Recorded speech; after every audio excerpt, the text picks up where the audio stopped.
क्या चीज है दाई माँ? रानी सा, आपकी मूर्ति को कृष्ण जन्म तक पहुंचाने का जरिया।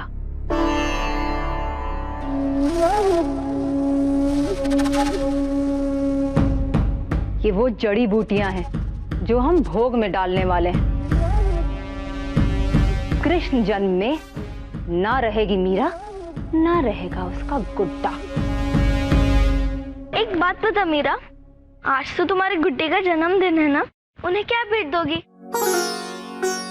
तुम्हारे बाबू साहब भी तो तुम्हें भेंट देते ना तुम्हारे जन्मदिन पर। अरे हाँ, ये तो मैंने सोचा ही नहीं।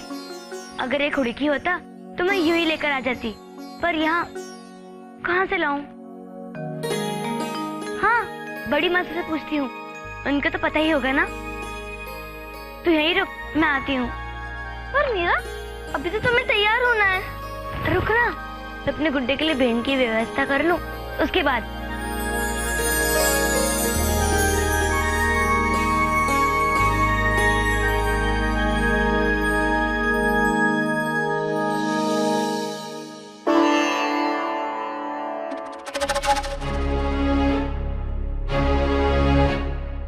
हुकुम शाह ने मीराबाई सा को वो बात बताई रानी सा? कौन सी बात दाई माँ? वही जिसकी मूर्ति कृष्ण जन्म में इस्तेमाल होती है, उसे अकेले ही बिना किसी को बताए बहुत सारे रिवाज पालन करने होते हैं। दाई माँ, मीरा अभी छोटी है, वो नहीं कर पाएगी, इसीलिए शायद हुकुम ने उसे नहीं बताया होगा। इतने साल आपने इस परंपरा का निर्वाह किया, इस साल कृष्ण जन्म बिना रीति रिवाज के मनेगा? अब शगुन होगा।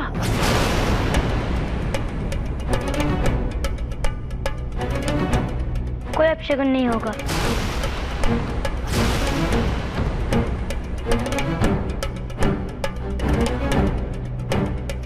मुझे बताइए बड़ी माँ साहब, क्या परंपरा निभानी होती है? मैं निभाऊंगी। जहाँ जाना है मैं जाऊंगी। अरे मीरा, आप?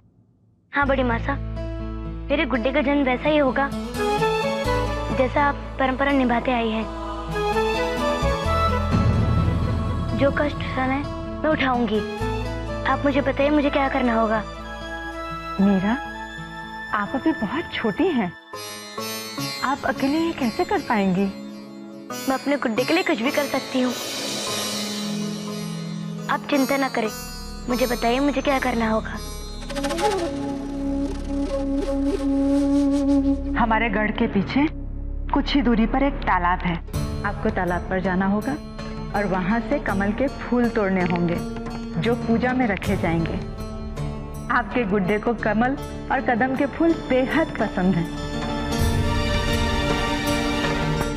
उसके बाद तालाब के तट पर बैठकर आप पूजा करेंगी, अभिषेक चढ़ाएंगी, भोग लगाएंगी और आधा भोग आपको वहीं बैठकर खुद खाना होगा और बाकी का बचा हुआ भोग पीपल के पेड़ के नीचे रखना होगा। उसके बाद आप मूर्ति महल में लाएंगी और स्थापित करेंगी। उसके बाद उसकी पूजा होगी। लेकिन मीरा, आप ये सब कुछ कर पाएंगी? आप बस मुझे पूजा का सामान और भोग दे दीजिए, बाकी मैं कर लूंगी। ठीक है मीराबाई सा।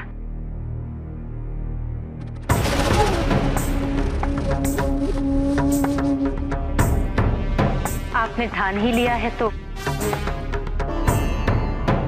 पर एक बात का ध्यान रखना भाई साहब, इस विषय में किसी को पता ना चलना चाहिए। अगली जन्माष्टमी तक किसी को मत बताना, नहीं तो बहुत बड़ा अपशगुन होगा। नहीं बताऊंगी दाई माँ, आप चिंता ना करें।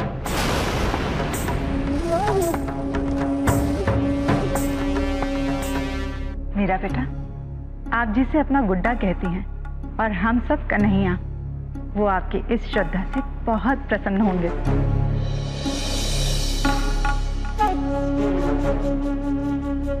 जीती रहो।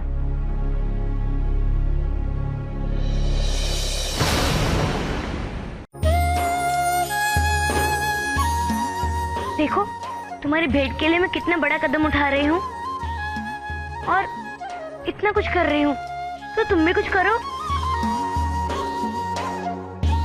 बस ध्यान रखना कोई हमें देख ना ले। अगर कोई आ रहा हो तो हमें आगे कर देना। अरे सेवक, जाओ मीरा नजार बुला ले रहा हो और कह जो कि आपने कृष्ण जी की मूर्ति भी सागे ले रहा है। कृष्ण जन्म की घड़ी बस आबा वाली है, जाओ जल्दी जाओ।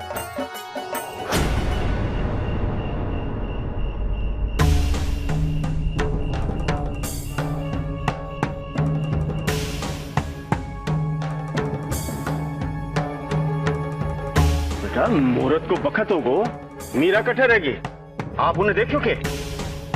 नहीं दादू साहब, अपने कक्ष में ही होगी, हम अभी देख कर आते हैं। हाँ जाओ।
मीरा, मीरा, मीरा कहाँ गई?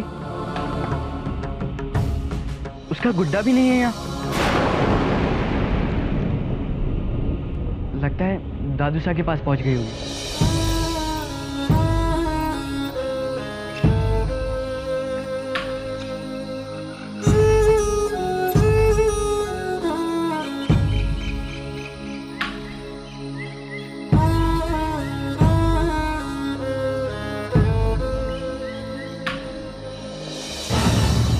कठहरेगी मीरा, टाबर है, कठहर थाक के सो गई होशी। जाओ ढूंढो उन्हें, जाओ। हुक्म, हम भी ढूंढते हैं। हाँ जब भी जाओ।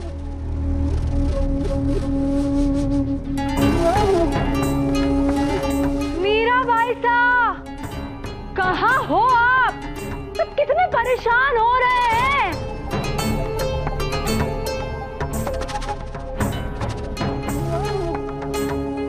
मीरा भाई साहब,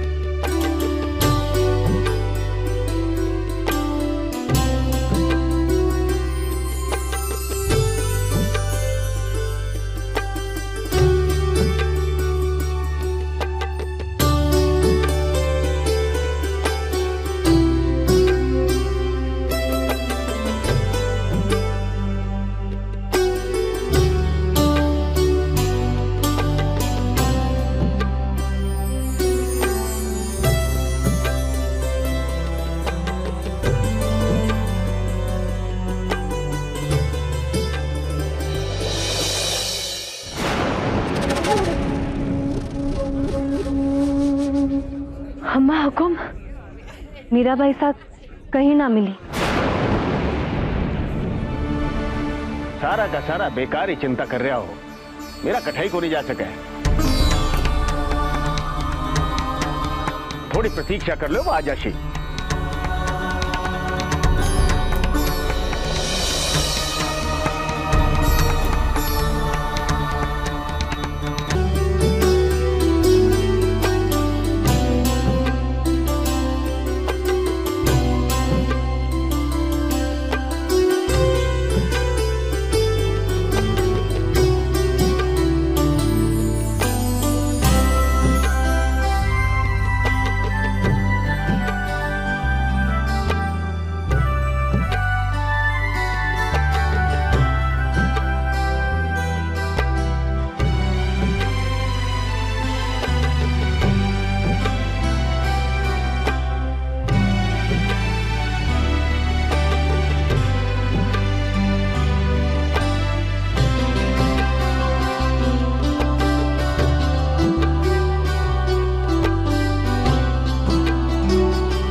कंवर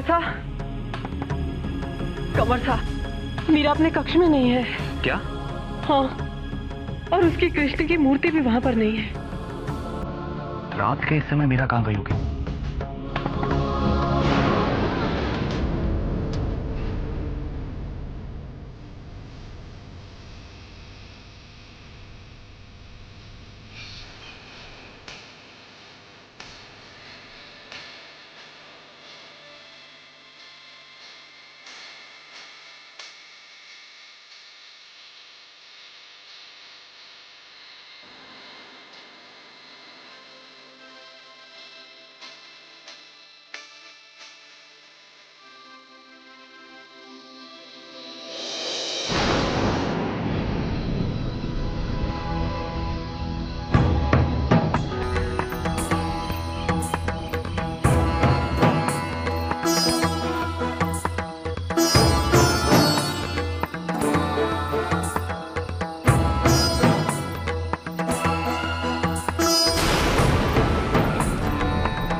बता भी दो, तुम्हें हमारी लाई हुई भेंट अच्छी लगी या नहीं?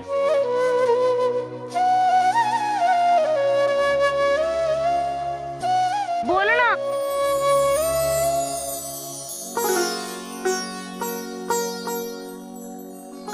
जो भी मुझे प्रेम से, सच्चे मन से एक तिनका भी अर्पण करता है, मैं उसी का हो जाता हूँ। मैं उसकी हर इच्छा पूरी करता हूँ। मेरे लिए भेंट का मूल्य नहीं है, भेंट करने वाले की भावना का मूल्य है।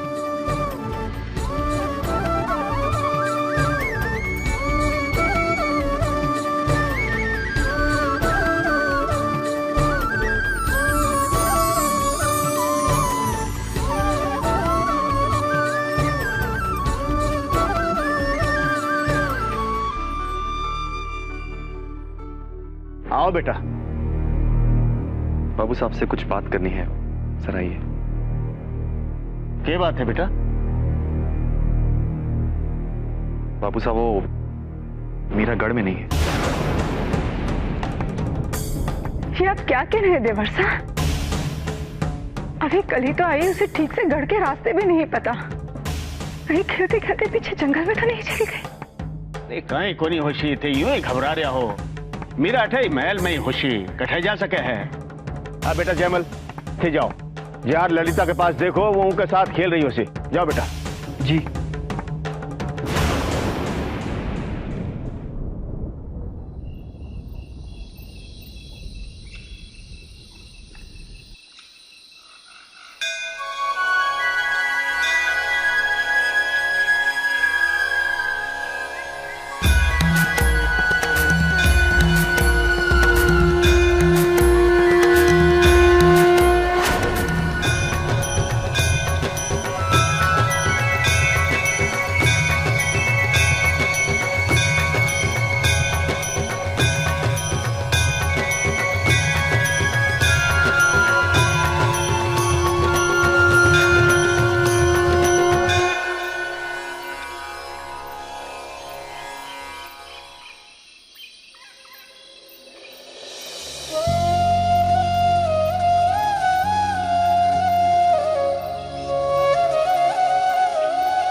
ये बांसुरी की आवाज आ तो यहीं से रही है, पर कौन बजा रहा है?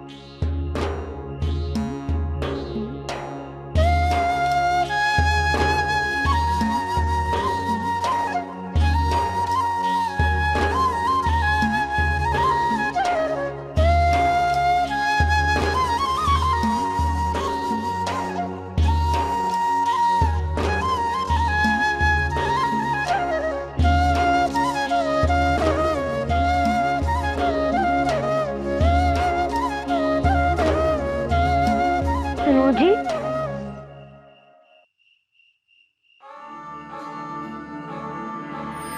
छोड़ सब सखियों सहेली सांवले